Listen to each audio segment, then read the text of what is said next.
Bedtime.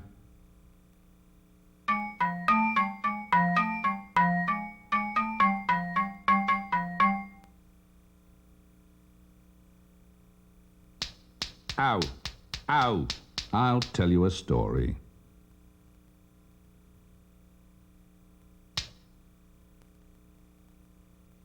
Once upon a time there was a fairy princess and she was called Hilary.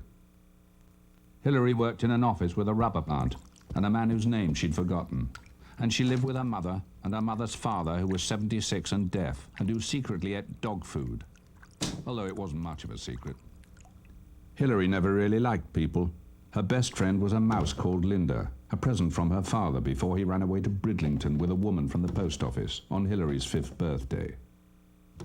The day after Hilary's 5th birthday, great lumps of Linda's fur fell out and she died. So Hilary wrote to her father, and her father sent her a replacement. The new Linda had no fur at all, and if you wanted her to move, you had to wind her up, and even then she had traction problems on carpet. But she was still Hilary's best friend, and she was still better than people. You can't trust people, said Hilary's mother, and Hilary agreed, and didn't trust her mother either. And at night, she lay in bed and dreamed of a life without people, a life far away with just her and Linda, a life on Mars. But being a practical sort, Hilary would always settle for 2 weeks in August at a boarding house on the east coast, watching cliffs fall into the sea, while her grandfather suffered prickly heat and various shellfish disagreed with her mother.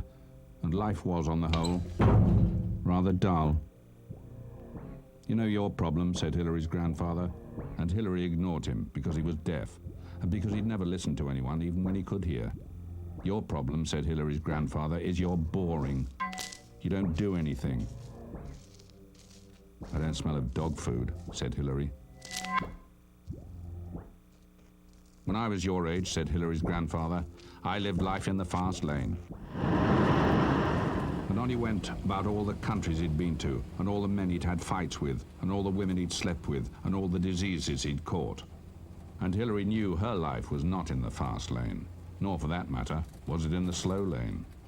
Hilary's life was idling at a red light, with one eye on the petrol gauge, patiently waiting for the engine to stall.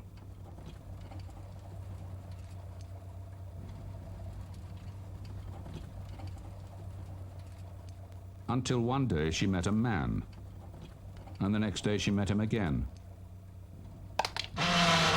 And the next day she didn't meet him, because her grandfather got knocked down on a zebra crossing, and there was all manner of commotion.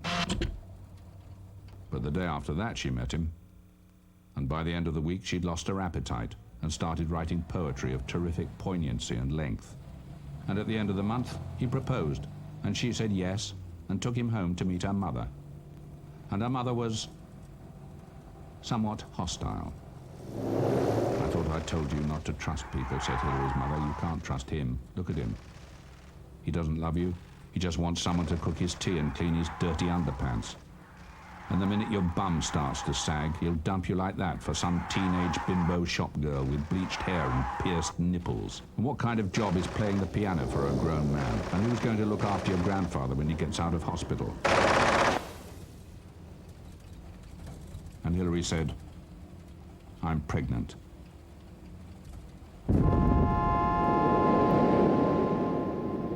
After they were married, Hilary got fatter and fatter until she had a baby. It was relentlessly loud and clammy, but they kept it, and it grew up into a little girl. And together they were a family. And they lived in a house which Hilary said wasn't big enough. So Hilary's husband built an extension. And Hilary said it still wasn't big enough, so her husband extended the extension. And Hilary said it still wasn't big enough, and her husband said it is big enough, and Hilary said it isn't, and her husband said why, and Hilary said I need more space, and her husband said what do you need more space for, you don't do anything, and Hilary started to cry, and her husband said sorry, and built another extension. And as the house grew, Hilary seemed to shrink. She stopped going outside, and sometimes she whispered very quietly what sounded like obscenities. But you could never be sure if it was just your imagination, because Hilary didn't speak much anymore. She didn't have any will of her own. So if her husband said dance, she danced. And if he didn't, she didn't. And although some days Hilary loved her family very much and they were just angels, other days they weren't.